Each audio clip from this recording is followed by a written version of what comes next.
Well, we all knew we would be getting DLC for Elden Ring, but we just didn't know when, until recently.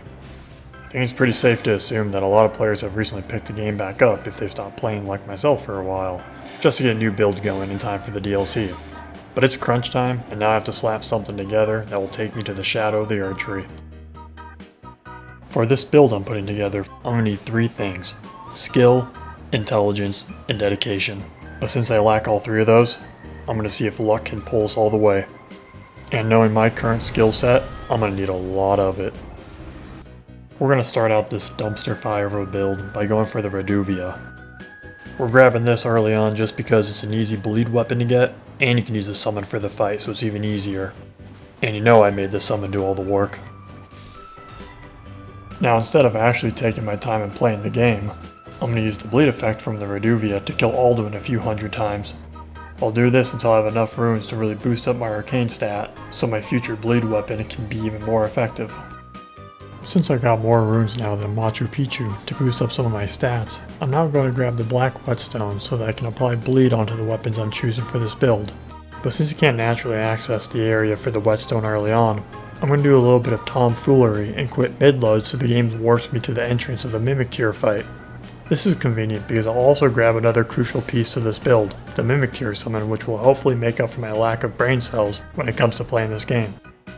Now that I have a little bit more skill to this build, I'm going to attempt to get to the Mogwin Palace rune farm, which means we'll have to progress this dickhead's nice gentleman's quest line. And part of this quest line is defeating Margit. Of course I do the most idiotic thing here and get absolutely stomped on. No worries, we just had to make it a fair fight and get three of us against one. To get to Godfrey, we now have to progress through Stormvale Castle, and there's a few things we must do before we get to the boss fight. Well, actually just two things.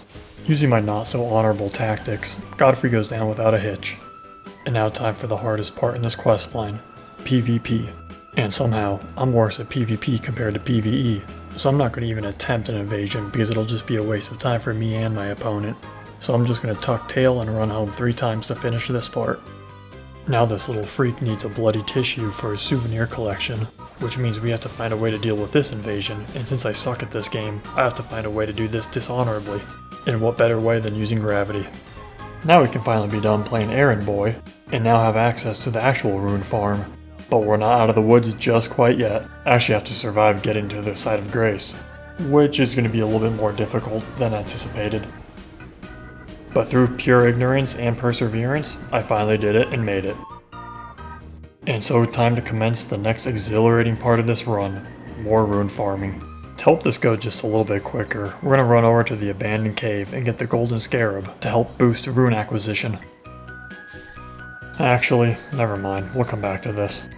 So for the meantime, I'm going to head to the Church of Pilgrimage and farm, in hopes that not one, but 2 curved bandit swords drop fairly quickly. Fortunately, I'm really good at turning my brain off, which is super helpful because it took a long time to get these 2 swords to drop. But after dipping them in blood, it's time to beef them up by getting some smithing stones. I originally tried to just find them individually, but that took too long, so I just ended up going with the bell bearing method and just buy them in bulk. Which is probably just as time consuming since I want the first, second, and third bell bearing, which isn't as easy as just picking it up. It involves defeating some bosses to access the areas that contain the bearings. And as you can see by my skill level, these bosses can easily turn me into Flat Stanley just by accidentally laying their weapon on me, so I'll need to grab some more gear before locating the third bearing. And by gear, I mean just upgrading the Mimic Tear, which is honestly the saving grace of this build, if you can even call it a build. It's more akin to a half-baked project that took 0 planning beforehand, hoping that it would do something it's not capable of.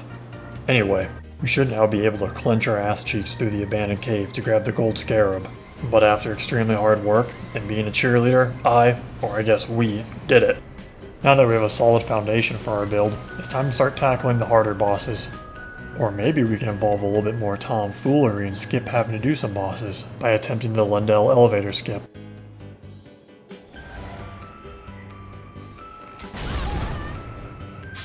Yeah, unfortunately it might be quicker to actually kill the bosses.